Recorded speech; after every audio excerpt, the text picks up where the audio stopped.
আত্মশুদ্ধি জিনিসটা কি? আগে জিনিসটা জানি, তখন প্রয়োজনীয়তা জানা সহজ হবে, প্রয়োজনীয়তা বুঝে আসবে।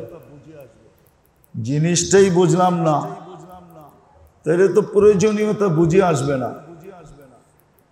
এই জন্য যেই কোম্পানি যেই জিনিস বানাক, এটা কি কাজের জন্য বানাইছে আগে এটা বলে, ঠিক না?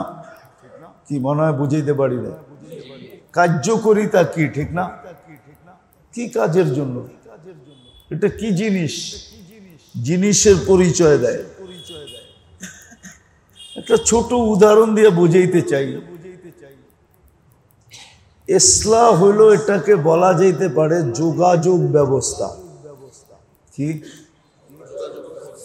এখন আপনাদের এলাকার যোগাযোগ ব্যবস্থাটা উন্নত না 30 বছর আগের মতো অনুন্নত? যোগাযোগ ব্যবস্থায় কি লাভ হইল না লস হইল? কতটুক হইল? 1000 টাকার জমিন এখন 1 লাখ টাকা হয়ে গেছে, ঠিক না?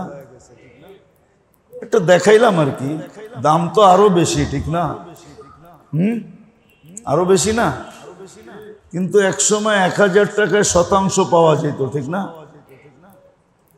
সবাই বলতো এখানে জামু, কোনো যোগাযোগ ব্যবস্থা নাই,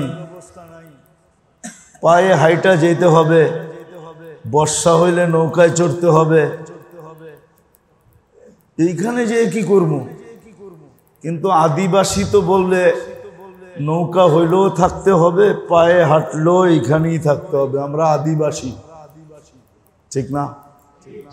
তো যোগাযোগে মানুষ উন্নত হয় না অনুন্নত হয়? ইসলাম হলো আল্লাহর সাথে বন্দার এক যোগাযোগ,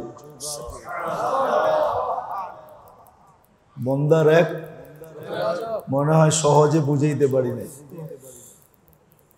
ইসলাম হলো বন্দার সাথে আল্লাহর সাথে একটা, এবং যোগাযোগ এরকম যোগাযোগ, হট যোগাযোগ, হট, বিলকুল গরম যোগাযোগ। বন্দার সাথে আল্লাহর সাথে এক যোগাযোগ, এটার নাম হলো ইসলাম। এখন বলবেন আল্লাহর সাথে যোগাযোগের দরকারটা কি? কি দরকার আল্লাহর সাথে যোগাযোগের? তাইলে এটাও বুঝাইতে হবে, তাইলে পুরাটা বোঝা যাবে। ইসলাম আসলে শব্দ, যদিও শব্দ হলো শুদ্ধি, আত্মশুদ্ধি, কিন্তু আমি এটার তর্জমা করলাম, ইসলার অর্থ হলো আল্লাহ আর বন্দার কি, যেই এলাকার যোগাযোগ যত উন্নত, ওই এলাকাও তত উন্নত, মানুষও তত উন্নত, সব জিনিসের দাম ওইখানে উন্নত, সবকিছু উন্নত হয়। এই জন্য মানুষ আগে যোগাযোগ দেখে, কি দেখে? আরেকটা শব্দ বলি, মানুষ সবসময় সম্পর্কের মূল্যায়ন বেশি করে, না করে না? কি সম্পর্ক বোঝেন তো? সম্পর্কের মূল্যায়ন মানুষ, ইসলাম হলো বন্দার আর আল্লাহর এক নিবিড় সম্পর্ক, এক ঘনিষ্ঠ সম্পর্ক, এক কাছের সম্পর্ক, এক আপন সম্পর্ক। যোগাযোগও বলতে পারেন এক নিবিড় যোগাযোগ, এক উন্নত থেকে উন্নত যোগাযোগ, অথবা সম্পর্ক বলতে পারেন। আর এটার প্রয়োজন কেন? আল্লাহর সাথে যোগাযোগের প্রয়োজন কেন? যুবকের আল্লাহর সাথে যোগাযোগের দরকার কেন? পুরুষের দরকার কেন? নারীর দরকার কেন? আমাদের প্রত্যেকের আল্লাহর সাথে সম্পর্কের দরকার কেন? কি কারণে আল্লাহর সাথে সম্পর্ক করতে হবে? আর নিবিড় থেকে নিবিড় করতে হবে, ঘনিষ্ঠ থেকে ঘনিষ্ঠ হইতে হবে। কেন একটা কথা মনে রাখেন, এটা কিন্তু চিরসত্য, আপনি মানেন আর না মানেন। বাংলা একটা প্রবাদ বাক্য আছে, মারে আল্লাহ রাখে আল্লাহ। 24 ঘন্টা কিন্তু আমি আল্লাহর মোহতাজ, আপনিও মোহতাজ। শ্বাসে শ্বাসে মুখাপেক্ষী। ধ্যান দিয়া শুনতে হবে, তাইলে আমার কথা বুঝে আসবে। একদিনে আমি বুঝিয়ে দিয়া যেতে পারবো না।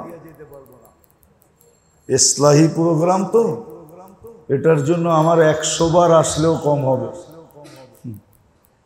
তারপরে যদি আমি এই পশ্চিম গাওয়ালাদেরকে কিছু বুঝাইতে পারি, এই যুবকদেরকে যদি কিছু বুঝাইতে পারি, এই আধা ঘন্টা 1 ঘন্টার বৈঠকে বোঝানো যাবে না। এমন জাদু আমার কাছে নাই। যদি থাকতো তাহলে তো আমি বাংলাদেশের যুবকদেরকে নাচায় ছেড়ে দিতাম। না, আমার কাজই তো যুবকদের পিছে মেহনত করা। কিন্তু 1 ঘন্টায় আমি জাদু দেখাইতে পারবো না, কিন্তু চেষ্টা করব কিছু বুঝাইতে পারি কিনা।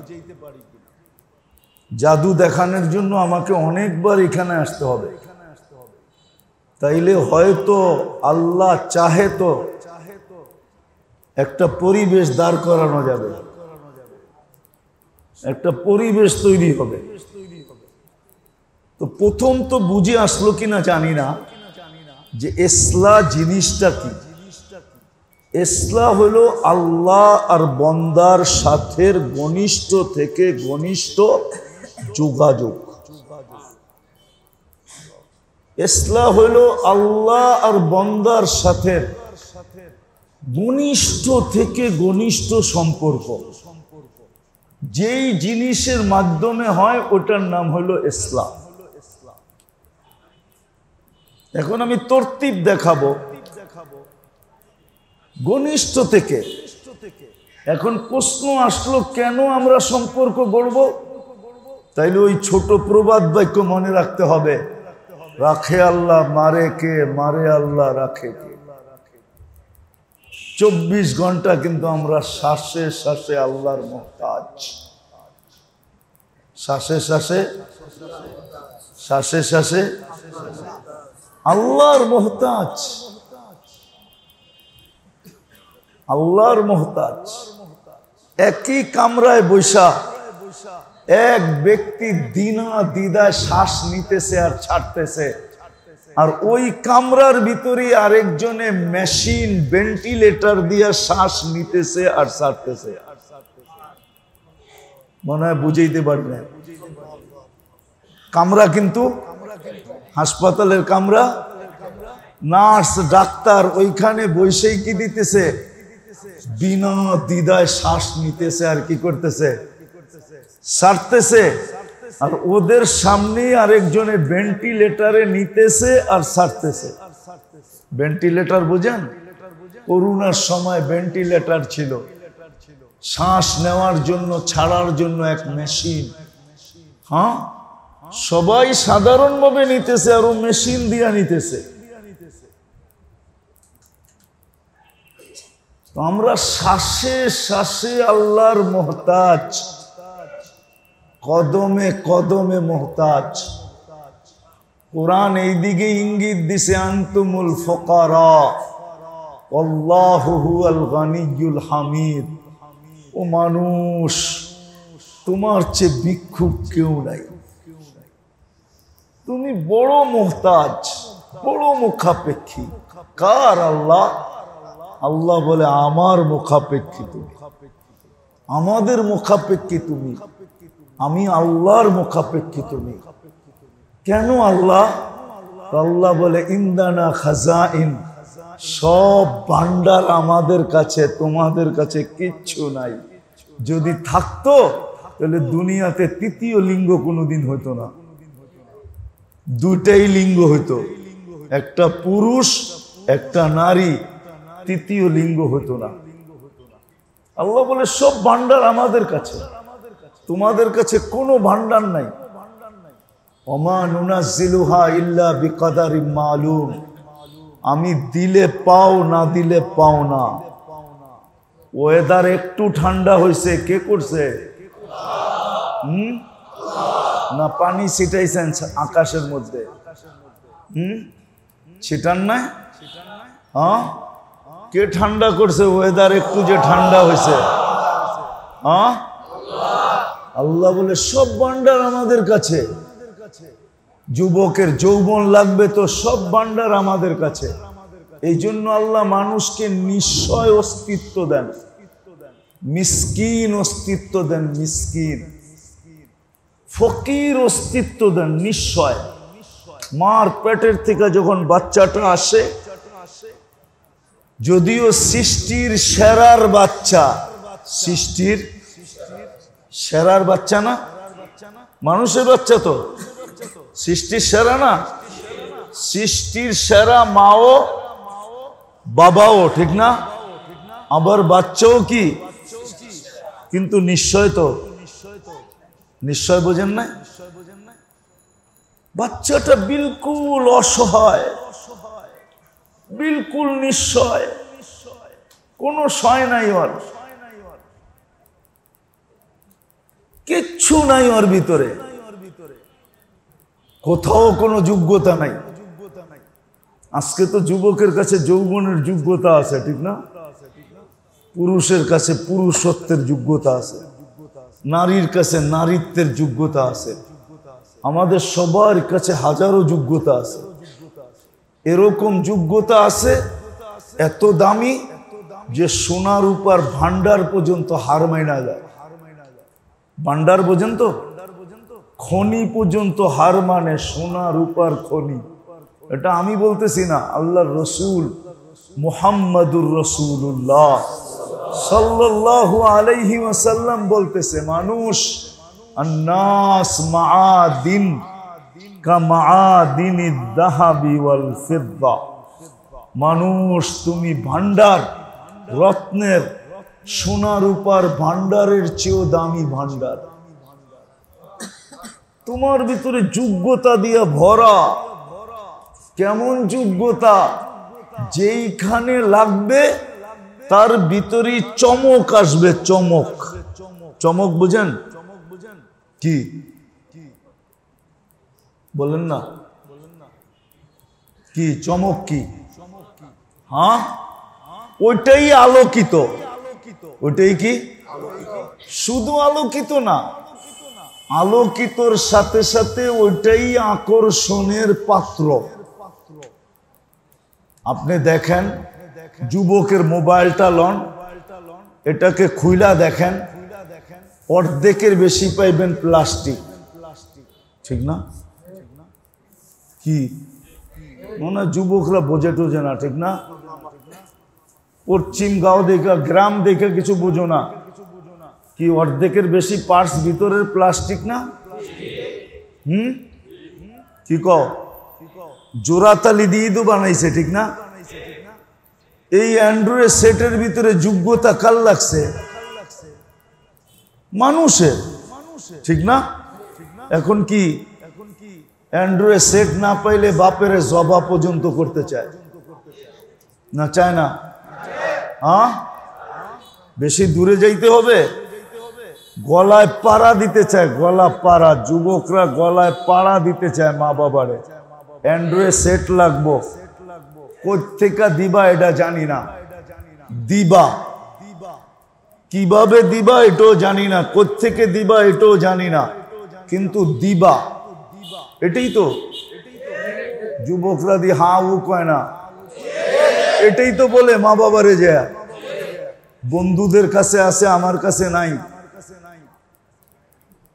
কিন্তু এটা মানুষের যোগ্যতা লাগছে এখানে, আর কিচ্ছু না, কিচ্ছু নাই এটার ভিতরে। বেশিরভাগ পার্টস প্লাস্টিকের, বেশিরভাগ পার্টস প্লাস্টিক, কিন্তু মানুষের যোগ্যতা লাগছে। এখন মা না হইলেও চলে, বাবা না হইলেও চলে, কিন্তু মোবাইল লাগবো, আর ইন্টারনেটের সংযোগ লাগবে। মা না হইলেও চলে, বাবা না হইলেও চলে, ভাই না হইলেও চলে, বোন না হইলেও চলে, ইন্টারনেটের সংযোগ লাগবে আর অ্যান্ড্রয়েড সেট লাগবে। এটার জন্য ঘরের ভিতরে তুমুল ঝগড়া চলতেছে মা বাবার সাথে। জাহান্নাম বানাইতেছে, জান্নাতকে ধাক্কায় বাড়িতে বের করতেছে। তো যেটা বুঝাইতেছিলাম, মানুষের যোগ্যতা লাগছে। কি লাগছে? মানুষের যোগ্যতা যেখানে লাগে, রব্বে কাবার কসম, মানুষের যোগ্যতা যেইখানে লাগে ওটার ভিতরে চমক আসে। চমক, এটাকে চমক বলে। ওটার ভিতরে রং আসে, আলোকিত হয়, তখন ওটা আকর্ষণের পাত্র হয়। তখন ওটার জন্য মানুষ মরে, তখন ওটার জন্য মানুষ মারে। মরতেও দ্বিধা করে না, মারতেও দ্বিধা করে না। একটু বর্তমান সময়টা দেখেন একটু ভালো মতে আমার কথার আলোকে, দেখবেন এটাই সত্য। মরতেও বা দ্বিধা করে না, মারতেও দ্বিধা করে না। কথা অন্যদিকে চলে যাবে, এই জন্য আমি কথাকে গুছায়া জায়গা মতে নিয়ে আসতেছি আবার। তো আমরা হলাম আল্লাহর মুহতাজ। এই জন্যই আল্লাহ আমাদেরকে নিশ্চয় অস্তিত্ব দিছেন, বুঝানোর জন্য যে তোমাকে কিন্তু বিলকুল নিশ্চয় অস্তিত্ব দিলাম। একটু তাকায় দেখো কেমন ছোট, একটু তাকায় দেখো কেমন দুর্বল, একটু তাকায় দেখো কেমন অজ্ঞ, একটু তাকায় দেখো কেমন অসহায়। চক্ষু আছে কিন্তু দৃষ্টির কার্যকারিতা নাই, কান আছে কিন্তু শ্রবণের কার্যকারিতা নাই, আছে নাকি? মুখ আছে কিন্তু বাকশক্তির কার্যকারিতা নাই, মগজ আছে কিন্তু ভালো মন্দ বুঝার ক্ষমতা নাই, দিল আছে চিন্তা কি জিনিস এটা জানে না, হাত আছে ধরার ক্ষমতা নাই, পাও আছে চলার ক্ষমতা নাই। এটাই আল্লাহ চিত্র তুলে ধরছেন। ফালা লাকা সিন্নুন তাক্তা, তোর দাঁত নাই কোত্থেকে কাটবি। ওয়ালা লাকা রিজলুন তামশি, পাও আছে চলার ক্ষমতা নাই। ওয়ালা লাকা ইয়াদুন তাফতিশ, হাত আছে ধরার ক্ষমতা নাই। ওয়ালা লাকা লিসানুন তানতিক, জিহ্বা আছে কিন্তু বাকশক্তি নাই। ওয়ালা লাকা উযুনুন তাসমা, কান আছে শ্রবণ শক্তির কার্যকারিতা নাই। ওয়ালা লাকা আইনুন তানদুর, চক্ষু আছে দৃষ্টি শক্তির কার্যকারিতা নাই। ওয়ালা লাকা আকলুন তুমাইয়িজ, মগজ আছে কিন্তু ভালো মন্দ বুঝার ক্ষমতা নাই। সগীরা, তুমি বড় ছোট, যায়ীফা, বড় দুর্বল, জাহিলা, তুমি বড় অজ্ঞ। তুমি আমার মুহতাজ। আমি সাজাইলে সাজবে, নাইলে কোনোদিন সাজবে না। আমি সাজাইলে নাইলে কোনোদিন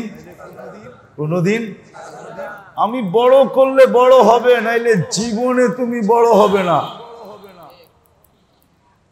হ্যাঁ, দুনিয়ায় প্রমাণ রেখা দিছেন। পশ্চিম গায়েও মনে হয় নাই, থাকলেও থাকতে পারে। শর্ট ফিগার আছে এদিকে, শর্ট ফিগার।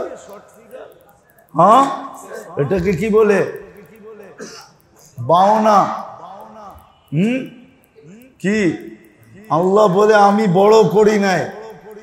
দুনিয়ার কোন মেশিন দিয়া বড় করার ক্ষমতা নাই। হ্যাঁ, কি? আর আরেকটা এত বড় লম্বা হইতেছে, তো দাদায় কয় তুই তো 2 দিন পরে সাদে ঠেকবি, হয় না? কি কে বড় করছে লম্বা? দাদায় কয় কিরে এত লম্বা কিনলে গা, 2 দিন পরে তো ছাদে ঠেকবি। নানায় কয় কিরে তুই এত লম্বা হস, এত বড় বউ পামু কই? বেশি বড় হইলে, এত লম্বা হইলে তো এত বড় বউ পাওয়া যাবে না, ঠিক না? স্বামীর গলা ধরতে হইলে সিঁড়ি দিয়া বায়া ধরতে হইব, ঠিক না? তো নানারা মাঝে মাঝে মজাক করে না, এত লম্বা যে হইতেছস, তোর লেগা বউ পামি কই? তাইলে তো বউ আয়া সিঁড়ি দিয়ে গলায় ধরতে হইব। এই লম্বা কে করলো? ওরে এত টুকে রাখলো আল্লাহ। বলে তোমরা মুহতাজ, মুহতাজ তোমরা আমার মুখাপেক্ষী। আমি সাজাইলে তুমি সাজবে, নাইলে মেশিন দিয়া সাজানোর কোনো ক্ষমতা কারো কারো কারো কারো কারো নাই। দুনিয়া বলে এখন সবচেয়ে বেশি উন্নত, আমিও বলি উন্নত, মানিও উন্নত, কিন্তু মেশিন আসে না যে বাক শক্তি লাগায় দিবে। আল্লাহ বলে আমি দেই নাই, কারো দেওয়ার ক্ষমতা নাই। আমি শ্রবণ শক্তি দেই নাই, কারো শুনানের ক্ষমতা নাই। কি যে কানে শুনে না ও কি কান ছাড়া আসছে না কান ছাড়া আসছে? কি বলেন, কান ছাড়া? ওর কানে ছিদ্র নাই? হ্যাঁ, শুনে না কেন? শুনায় না এই জন্য শুনে না, শুনায় না এই জন্য, শুনায় না এই জন্য শুনে না, বলায় না এই জন্য, দেখায় না এই জন্য। আল্লাহ বলে আমি সাজাইছি তোমাকে, আমি না সাজাইলে কেউ সাজাইতে পারবে না। আফসোস, আমি তো জাতিকে এটাই বুঝাইতে পারলাম।